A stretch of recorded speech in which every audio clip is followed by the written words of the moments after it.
ia buka bagasi mobil dan mengambil sebuah golok keramat pemberian makhluk penunggu Gua Stonggo itu. Leo menatap golok itu dan mulai meyakinkan diri. Tunggu apa lagi? Lakukan, Leo. Lakukan. Tepati janjimu. Sebuah bisikan terdengar di telinganya, membuat Leo semakin yakin dengan apa yang ia lakukan. Ia pegang kuat-kuat goloknya. Setelah itu, ia tutup kembali bagasinya. Kemudian, Leo berjalan cepat ke arah Nadine yang berdiri membelakanginya. Melihat adanya kesempatan, tanpa ragu, Leo langsung menikam Nadine dari belakang, tepat mengenai bahu kanannya.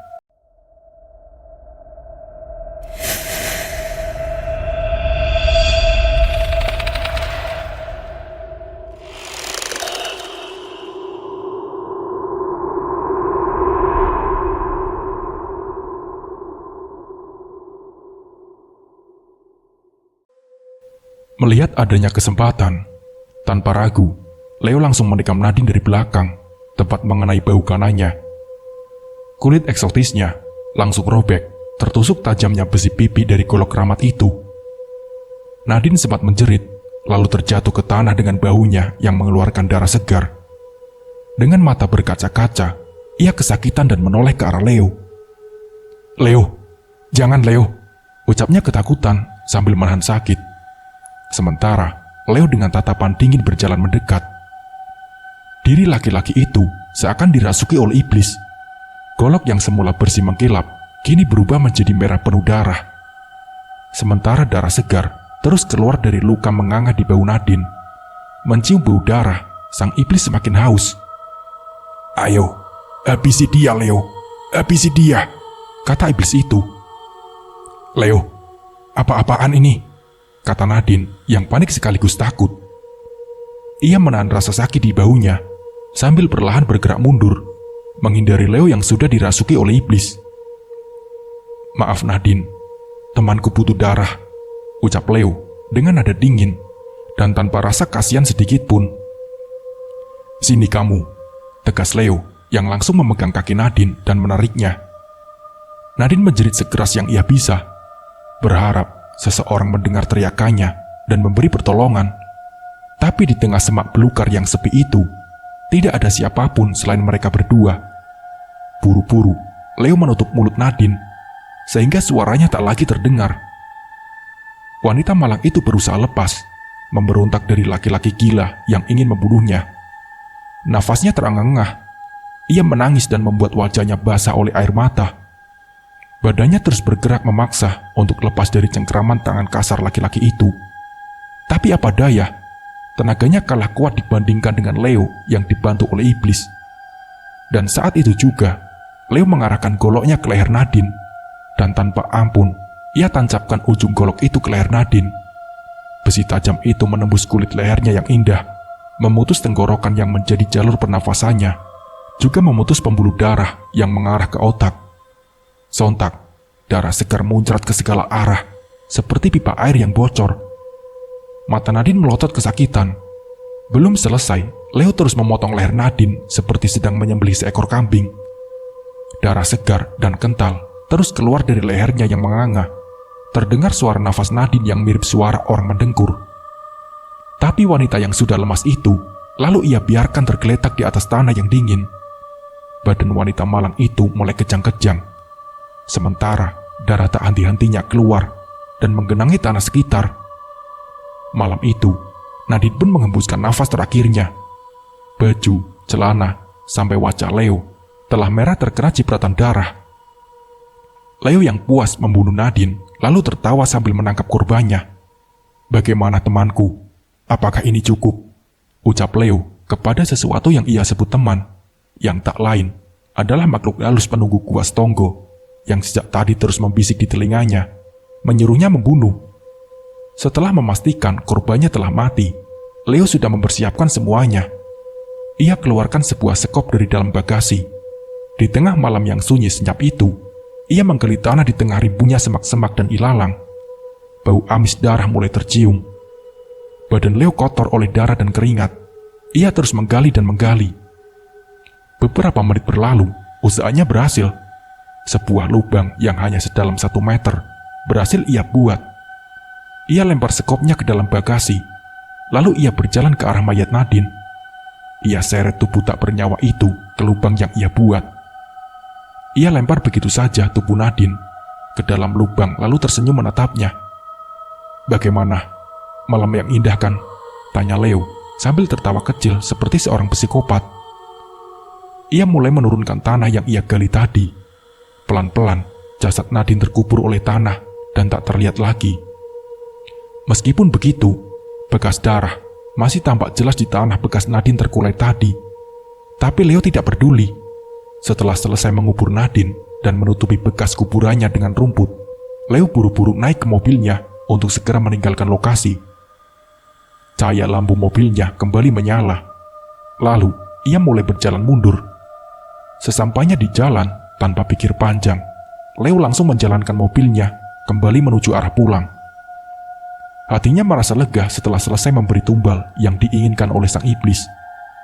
Hampir 1 jam perjalanan, akhirnya Leo sampai di rumahnya. Malam yang cukup melelahkan baginya. Ia masukkan mobilnya dan parkir rapi di garasi rumah. Dengan badan bau amis darah dan kotor tanah, ia berjalan masuk. Awalnya, ia ingin segera mandi dan membersihkan diri.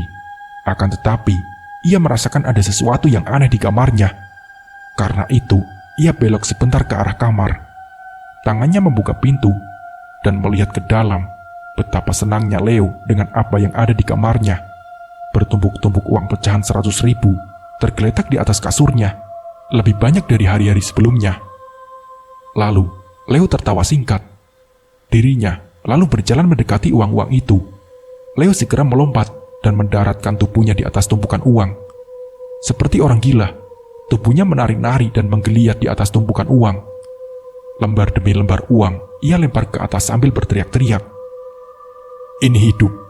Hidup perlu uang. Berikan aku lebih banyak uang," ucap Leo. Sebuah suara tawa terdengar menggema di dalam kamar Leo. Alih-alih takut, Leo justru ikut tertawa bersama dengan suara tawa misterius itu. Leo memejamkan matanya.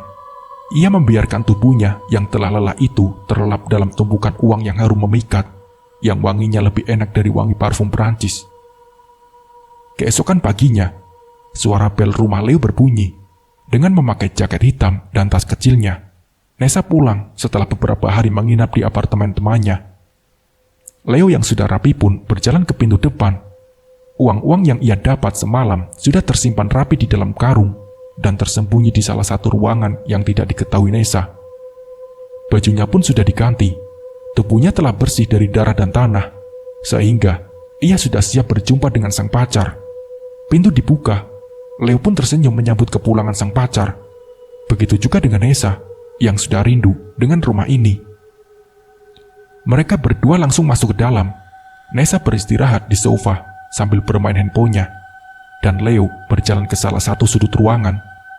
Ia lalu membuka kulkas dan mengambil sekaleng minuman. Setelah itu, berjalan mendekati Nessa. "Nih, minum," kata Leo sambil memberikan kaleng minuman itu. "Makasih, Leo," ucap Nessa yang langsung mengambil minuman dan meminumnya. Leo duduk bersandar di samping Nessa. Matanya memperhatikan wajah pacarnya itu sambil tersenyum. Dan menyadari itu, Nessa menatap balik sambil tertawa kecil. Ia taruh minumannya di meja. "Kenapa, Leo?" tanyanya kepada Leo. Enggak kok," jawab Leo pelan. "Kita liburan ya? Kamu mau kemana? Bali atau luar negeri? Atau keluar planet sekalian? Aku bisa kok," ucap Leo sedikit bercanda. Nessa pun tertawa kecil. "Kok tiba-tiba ngajak liburan sih?" tanyanya. "Kapan lagi aku bisa begini?" jawab Leo. Nessa lalu diam sejenak. Tangannya menopang dagu. Matanya menatap ke langit-langit. Setelah berpikir sebentar, Nessa kembali menoleh ke Leo. "Aku mau ke Lombok," ucapnya sambil tersenyum. "Oh, Lombok. Dekat ya?" kata Leo dengan nada sombong. "Kalau ke Lombok, kita nggak usah sewa hotel. Pulang pergi naik pesawat juga aku bisa. Aku beli pesawatnya kalau perlu ya," tambah Leo semakin sombong. "Apa sih kamu? Sombong banget," kata Nessa sambil tersenyum lebar. Beberapa jam kemudian, mereka berdua pergi meninggalkan rumah. Leo telah menjanjikan pacarnya untuk belanja hari ini. Maka dengan segala kekayaan yang ia punya, hal itu sangat mudah ia lakukan. Apapun keinginan Nessa, semahal apapun barangnya tidak membuat Leo gentar. Uangnya tak pernah habis, karena ada sosok iblis yang membackupnya. Namun tanpa sadar, sebuah bahaya mengintai dalam diam. Sampai kapanpun sang iblis tak akan pernah puas. Liburan yang dijanjikan oleh Leo bukanlah omong kosong semata. Ia benar-benar mempersiapkan segalanya. Ia memesan tiket pesawat sejak jauh-jauh hari. Bahkan sudah memesan hotel untuk 5 hari di sana. Mereka hanya tinggal menunggu waktu untuk berangkat saja. Wanita mana yang tak senang dengan laki-laki sebaik Leo? Tapi Nessa sebaliknya. Bukannya senang, ia justru tampak kesal sepanjang hari. Selama seharian, Nessa memasang wajah cemberut yang membuat Leo sedikit cemas. Seharian penuh, Leo terus berpikir dan mengoreksi dirinya.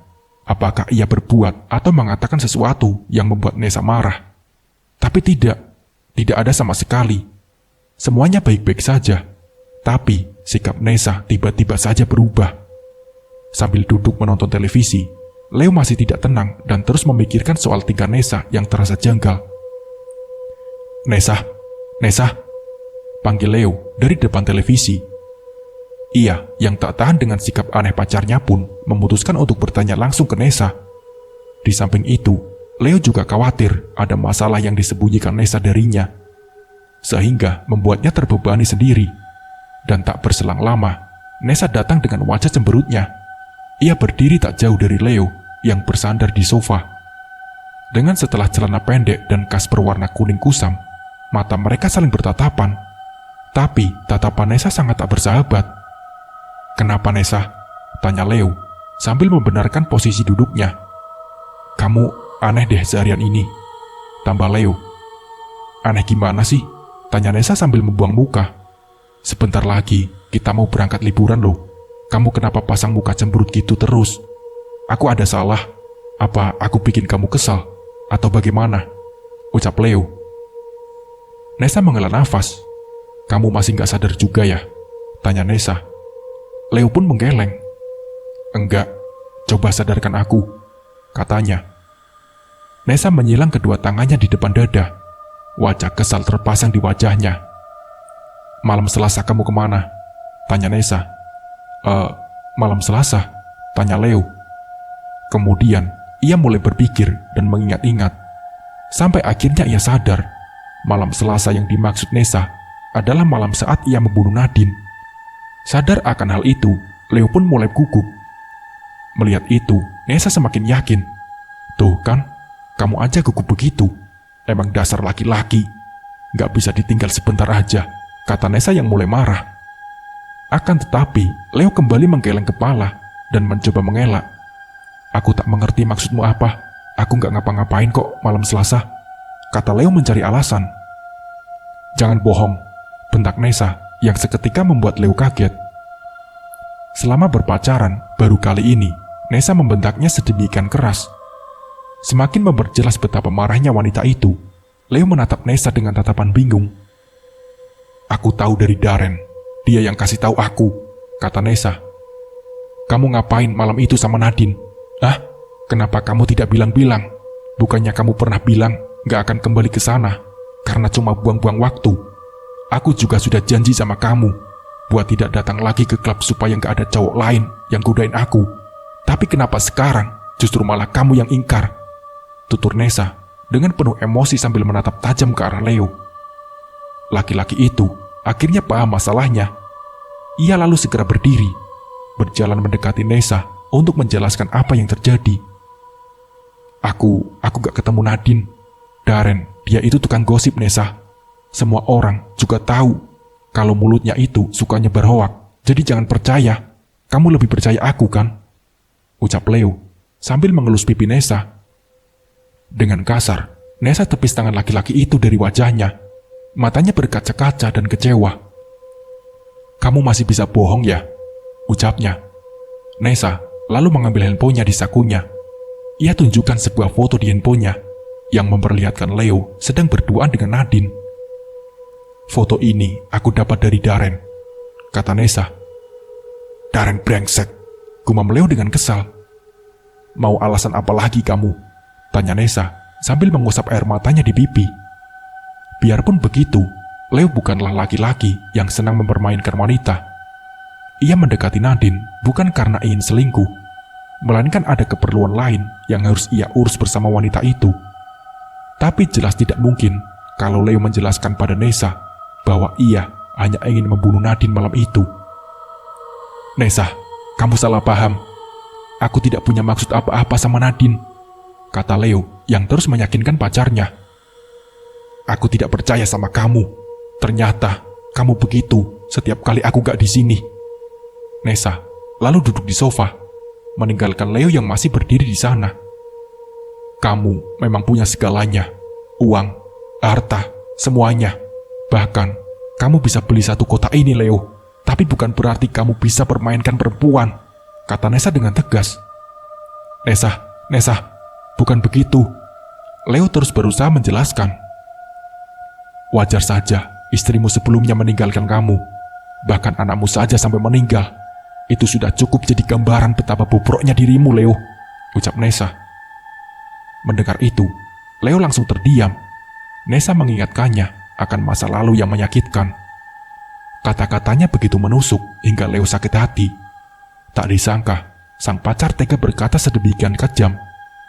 Mengungkit masa lalu yang penuh luka, dan di saat emosi Leo memuncak, sang iblis masuk memanfaatkan keadaan.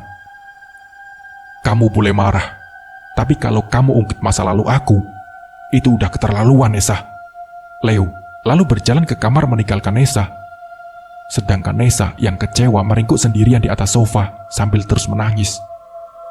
Ia lalu mengambil bantal dan membenamkan wajahnya ke bantal, terus melanjutkan tangisannya.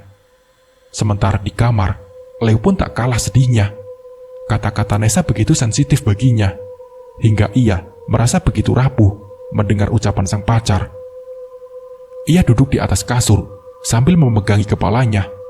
Ingatan menyakitkan itu kembali hadir di kepalanya. Tapi ia berusaha untuk tetap mengendalikan emosinya. Keterlaluan sekali dia, Leo. Wanita kurang ajar.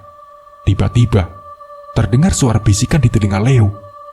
Di saat-saat seperti ini, sang iblis datang memanfaatkan keadaan, menghasutnya dan memancing emosi Leo. Bunuh saja dia, Leo. Tidak apa-apa. Terdengar bisikan lagi. Ucapannya sangat kejam. Dia layak mati. Sadar akan bisikan iblis, Leo lalu menunduk dan terus memegangi kepalanya.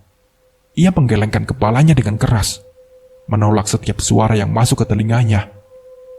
Tidak, diam, kata Leo yang mulai gila. Bunuh dia, Leo. Persembahkan darahnya untukku, maka aku akan memberimu lebih banyak lagi. Terdengar bisikan itu lagi. Tidak, ucap Leo yang mulai kehilangan kendali. Ia lalu berdiri dan meraih tasnya yang ada di samping lemari. Tangannya masuk ke dalam tas dan mengambil golok keramat miliknya. Matanya kembali menatap golok itu. Nafasnya mulai tak karuan dan jantungnya berdebar-debar. Seakan ada sebuah dorongan misterius dalam dirinya. Ia genggam golok itu dengan kuat. Wajahnya perlahan berubah marah, bak seekor banteng yang siap menyeruduk. Leo lalu berjalan keluar kamar. Matanya melotot ke arah Nessa. Kakinya melangkah cepat. Nessa yang masih membenamkan wajahnya di bantal tidak sadar dengan kedatangan Leo. Tiba-tiba saja, rambut perempuan itu dijambak dan ditarik oleh Leo. Nessa pun menjerit saat rambutnya ditarik oleh Leo. Ia mencoba melawan dan melepaskan diri. Kamu ngapain, Leo? Teriak Nessa ketakutan. Diam kamu, bentak Leo sambil mengangkat tinggi-tinggi goloknya. Jangan, Leo, jangan, teriak Nessa ketakutan. Bajingan kamu, Nessa, bentak Leo. Kemudian, tanpa pikir panjang, Leo menebas batang leher pacarnya sendiri dengan menggunakan golok keramatnya. Nessa pun berteriak kesakitan dan mencoba memberontak. Tapi Leo terus menikamnya berkali-kali, hingga luka di leher Nessa semakin menganga dan semakin dalam. Darah segar muncrat kemana-mana, membasahi sofa dan lantai. dan mata Nessa melotot. Perlahan tubuhnya lemas kehabisan darah. Nafasnya pun mulai melemah. Mulutnya mengeluarkan suara seperti sapi yang disembelih. Pupil matanya bergerak ke atas dan lidahnya sedikit menjulur. Melihat pacarnya sudah sekarat dan bersimbah darah, Leo lalu melepas tubuhnya, membiarkan mayat Nessa terjatuh ke lantai yang sudah penuh dengan genangan darah. Leo mengatur nafas sambil menatap pacarnya yang sudah tak bernyawa. "Mampus kamu," gumamnya. "Keputusan yang tepat, Leo." Suara itu kembali terdengar. Suara tawa sang iblis yang telah puas memerintahkan anak Adam dengan mudahnya. Akhirnya, golok itu kembali memakan tumbal. Kali ini pacarnya sendiri. Leo menyeret mayat pacarnya menuju kamar mandi. Badan lemas wanita malang itu bergesekan dengan lantai yang licin, membentuk jejak darah yang memanjang dari sofa menuju ke kamar mandi. Sesampainya di sana, Leo melempar jasad tersebut ke dinding. Setelah itu, ia kembali keluar dari kamar mandi. Kakinya melangkah menuju sofa. Sesampainya di sana, ia mengambil golok yang ia gunakan untuk membunuh Nessa. Dengan hawa panas di tubuhnya dan gejolak amarah yang tak terkendali, Leo kembali melangkah masuk ke dalam kamar mandi. Sang iblis masih mempengaruhinya. Ia masuk dan langsung menutup pintu kamar mandi. Ia menutup terlebih dahulu wajah pacarnya yang perlahan pucat. Matanya melotot dengan pupil mata yang kosong. Lidahnya sedikit menjulur, sedangkan lehernya terus mengeluarkan darah bak selang air bocor. Leo menghela nafas. Kemudian, ia mulai melucuti satu persatu pakaian pacarnya. "Suruh siapa melawan seorang Leo?" ucapnya berbicara sendiri. Setelah jasad Nessa sudah dalam keadaan telanjang, ia mulai membaringkannya dengan rapi di lantai kamar mandi yang basah dan lembab. Ia elus pelan kaki Nessa, lalu dengan sadis ia tancapkan golok ke bagian paha pacarnya itu. Leo menikam paha kanan Nessa berkali-kali, hingga kulitnya robek dan dagingnya mulai terbelah. Ia terus saja menghantamkan benda tajam ke daging paha Nessa, seperti seorang tukang jegal memotong ayam. Darah segar lagi-lagi mengalir keluar, masuk ke dalam lubang saluran air. Tiba-tiba, golok milik Leo menghantam sesuatu yang keras di dalam paha Nessa. Benda berwarna putih yang sulit dipatahkan. Benda putih itu adalah tulang paha Nessa yang keras. Sekuat tenaga, Leo berusaha memotong tulang itu. Dan seperti yang sudah ia ketahui, golok miliknya bukanlah golok biasa, melainkan golok keramat dengan energi jahat yang di dalamnya. Melihat kekuatan tersembunyi di dalamnya, sehingga benda sekeras apapun bisa dengan mudah dipotong. Dengan begitu, memotong putus tulang Nessa bukanlah hal yang sulit. Setelah melakukan 4 kali tikaman ke tulang paha, akhirnya ia berhasil memotong tulang paha itu. Dan kini, kaki Nessa benar-benar putus terpisah dari badannya. Leo mengambil kaki Nessa dan melemparnya menjauh. Setelah berhasil memotong satu bagian, Leo berpindah ke bagian lainnya. Ia beranjak ke paha sebelah kiri Nessa untuk memotongnya juga. Leo terus memotong-motong bagian tubuh Nessa, kakinya, kedua tangan, hingga yang terakhir kepalanya. Setelah selesai memutilasi pacarnya sendiri, Leo mengumpulkan potongan-potongan itu di pojok kamar mandi. Sementara dirinya berjalan ke gudang untuk mencari sesuatu. Selepas dari gudang, Leo kembali membawa sebuah karung besar yang kotor dan penuh dengan debu. Ia kembali masuk ke dalam kamar mandi. Karung itu dibuka lebar-lebar. Satu persatu bagian tubuh Nessa ia masukkan ke dalam karung. Pertama yang paling besar yaitu bagian badan. Kedua kakinya dan kedua tangannya ditekuk dengan rapi. Baru terakhir ia masukkan kepala Nessa. Sebelum ia mengikat dan menutup karung itu, Leo terlebih dulu menatap wajah Nessa. "Nessa sayang, selamat tinggal," ucapnya sambil tersenyum. Setelah itu, barulah ia mengikat karung itu dengan tali plastik.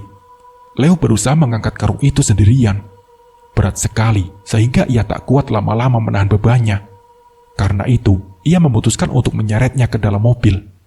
Lagi-lagi, jejak darah tercipta di lantai Leo. Dari kamar mandi menuju garasi, ia buka bagasi mobilnya. Sekuat tenaga, ia angkat dan melempar tubuh Nessa ke mobil. Mata Leo melihat sekitar, memastikan suasana sepi, lalu masuk ke dalam mobil untuk buru-buru pergi. Sebelum menginjakkan pedal gas, Leo terlebih dahulu menyemprotkan pengharum ruangan ke dalam mobilnya, menghilangkan bau amis darah yang menyengat dari dalam karung mayat Nessa. Beberapa saat kemudian, barulah Leo tancap gas meninggalkan rumahnya. Saat itu, jam menunjukkan pukul 11 malam.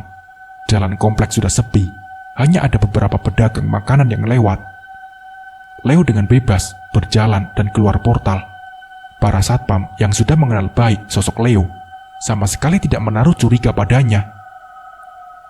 Leo bisa pergi dengan bebas memasuki jalan raya.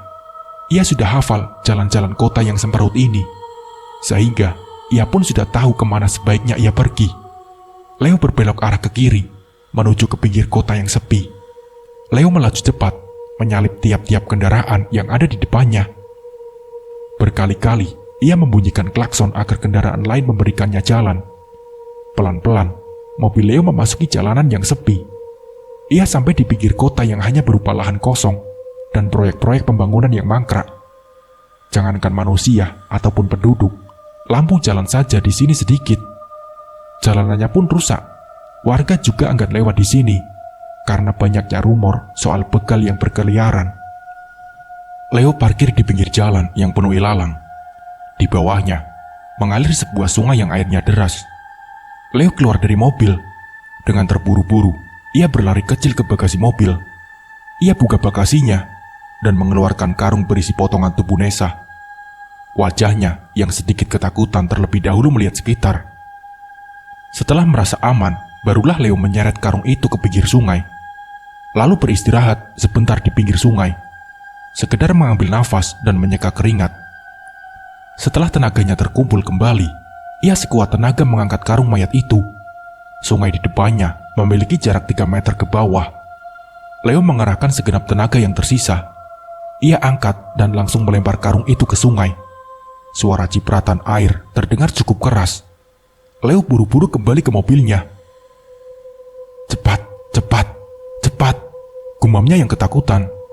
Dengan wajah sedikit takut, Leo menyalakan mesin mobil dan buru-buru putar arah. Ia langsung tancap gas meninggalkan lokasi itu. Tapi dalam hatinya, ia masih merasa cemas dengan apa yang ia lakukan. Ia takut usahanya tidak cukup untuk menghapus jejak pembunuhan Nessa. Apalagi bau amis masih tercium di mobilnya. Tapi, Leo memilih untuk memikirkan itu belakangan. Leo sampai di rumah beberapa saat kemudian. Wajahnya lesu dan badannya lemas. Malam itu jadi malam panjang yang melelahkan.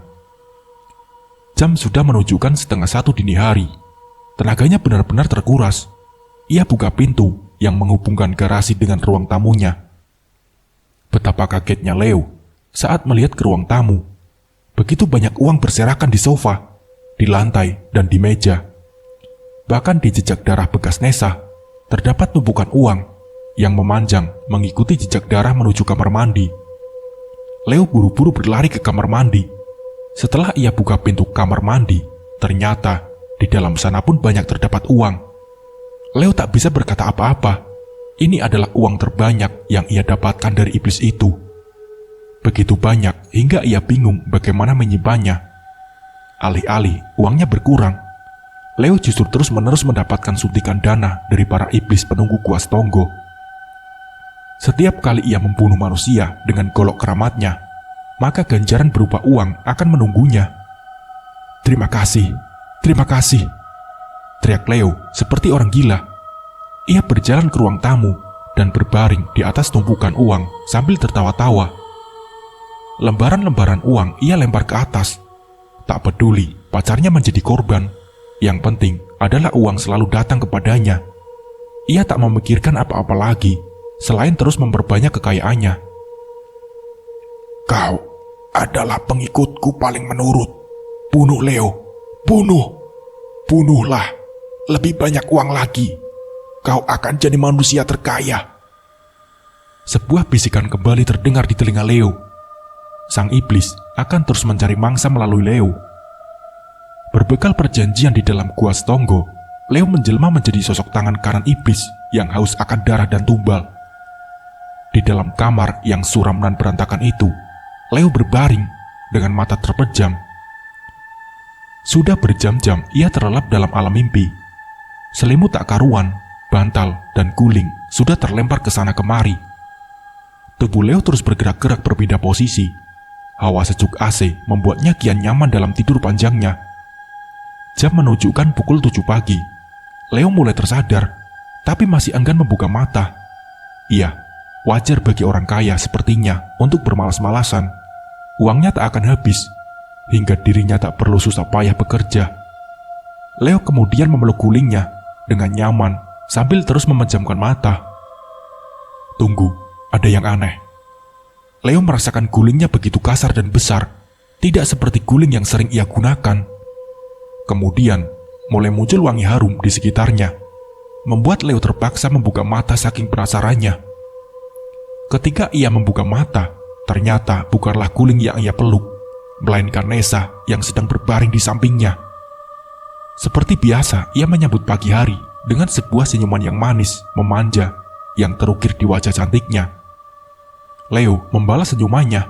Ia elus pipi pacarnya itu. "Kamu udah bangun sayang?" ucap Leo. "Sudah," jawab Nessa. Leo kembali memejamkan mata karena masih merasakan kantuk di matanya. "Aku tidur lagi ya," kata Leo sambil tersenyum. "Iya, kamu tidur aja Leo. Ikut aku," kata Nessa sambil membelai mesra pipi Leo. "Tidur dan jangan bangun lagi Leo. Ikut aku."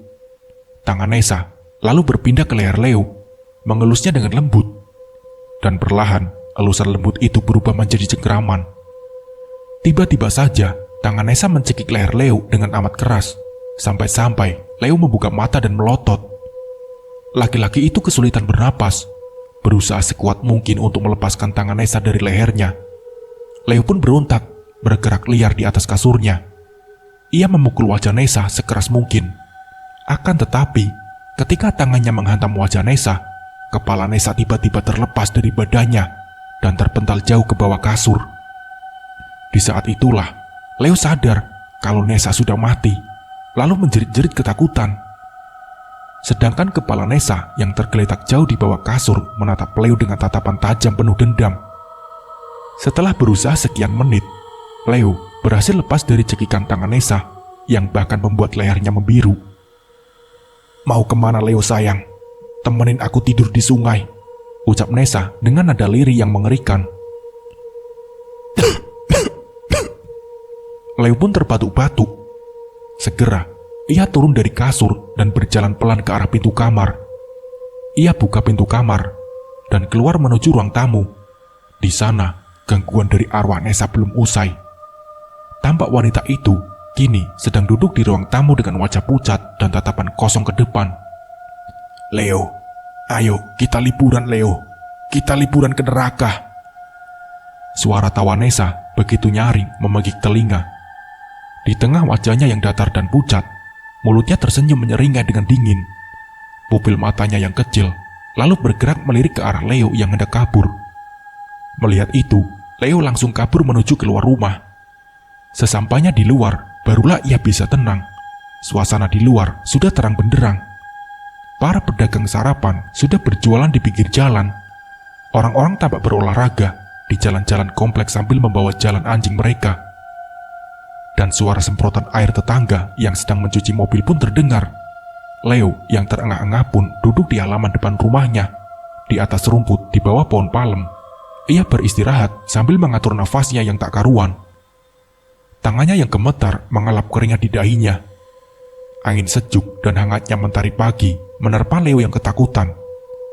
Tapi laki-laki itu tengah menguasai dirinya, menyingkirkan rasa takut yang mengendalikannya. "Gila, aku harus hentikan ini," gumamnya. Siang harinya, Leo memutuskan untuk pergi dari rumah dan mencari hiburan di luar. Ia membawa dompet yang penuh uang dan handphonenya yang mahal. Sambil melihat dirinya di cermin, Leo memperhatikan pakaiannya yang sudah rapi dan cocok dengan dirinya. Rambutnya pun sudah tersisir rapi ke belakang. Ia berjalan ke samping lemari, mengambil sebuah sepatu mewah yang baru dibelinya. Kemudian berjalan keluar kamar, menuju ke pelataran rumah. Ia biarkan rumahnya dalam keadaan redup. hanya kamar mandi yang lampunya menyala. Suasananya amat tidak enak, barang-barang berantakan, banyak sampah-sampah di lantai. Rumah ini kurang diurus semenjak Leo sibuk menghabiskan uangnya. Ketika hendak membuka pintu depan, tiba-tiba saja kakinya terasa berat untuk melangkah. Leo yang sudah merasa tak enak lalu melihat ke bawah, dan benar saja, sebuah potongan tangan sedang memegangi kaki Leo, sehingga ia tidak bisa bergerak. Leo mulai gemetar, keringat dingin mengucur di tubuhnya. Ia menelan ludah dan mengatur nafasnya. Ia mengumpulkan keberaniannya saat itu. "Jangan ganggu aku," bentak Leo. "Pergi kamu, siapapun kamu, pergi dari rumahku," tambahnya. Akan tetapi, ia semakin tidak bisa bergerak. Ia menoleh ke sana kemari, tapi percuma. Tidak ada orang yang bisa menolongnya. Meskipun ia berteriak, jarak antara rumah agak berjauhan. "Leo, mana tumbalnya?" Sebuah suara tiba-tiba terdengar menggema di seisi rumahnya. Leo mulai bergidik ngeri. Ia kenal betul suara siapa itu. Ingin rasanya ia buru-buru pergi. Sekuat tenaga, ia tarik kakinya supaya bisa lepas dari potongan tangan itu. Wajahnya mulai berkeringat. Dengan sikap yang ngotot, ia terus saja menarik kakinya. Sampai akhirnya, segala usaha itu membuahkan hasil. Kakinya terlepas, dan ia buru-buru berjalan keluar rumah. "Leo! Leo!" Sebuah teriakan terdengar sebelum laki-laki itu menutup pintu rumah. Tampak sebuah bekas berwarna biru di kaki Leo. Ia buru-buru membuka garasi. Tampak di dalamnya 2 buah mobil terparkir. Ia masuk ke dalam mobil sport yang mahal yang barunya dibeli. Ketika dinyalakan, mesin mobil itu mengeluarkan suara yang begitu halus dan memikat. Perlahan Leo memundurkan mobilnya. Tiba-tiba, ketika sedang mundur keluar dari garasi, mobil Leo menabrak sesuatu sehingga menghalangi jalan Leo. Ia sendiri tidak bisa melihat benda apa yang mengganjal di belakang dan membuat mobilnya tidak bisa mundur. "Anjing, apalagi ini?" bentak Leo yang kesal. Ia membuka kembali pintu mobil dan berjalan keluar. Dirinya berjalan ke belakang mobil untuk mengecek. Betapa kagetnya saat melihat benda yang mengganjal di bagian belakang mobil. Sesosok pocong sedang berbaring di lantai, sehingga mengganjal ban mobil Leo yang hendak mundur. Wajah pocong itu menghadap ke Leo, memamerkan wajahnya yang hancur penuh luka busuk. Nanah putih yang kental keluar dari lubang-lubang di wajahnya, dan belatung tampak menggeliat di kulitnya. "Mana tumbalnya, Leo?" kata si pocong sambil melotot ke arah Leo. Laki-laki itu panik dan buru-buru naik kembali ke mobil. Ia tak peduli pocong atau apapun itu. Ia memajukan mobilnya beberapa meter ke depan. Kemudian, ia memundurkan mobilnya dan langsung melindas sosok pocong itu, membuat mobilnya terguncang beberapa kali. Setelah itu, barulah ia berjalan keluar area rumah dan mulai mengemudi di jalan komplek. Leo yang mulai stres dengan gangguan-gangguan makhluk halus pun memacu kendaraannya di jalan besar. Mobil dengan kapasitas mesin yang besar itu melaju dengan sangat cepat.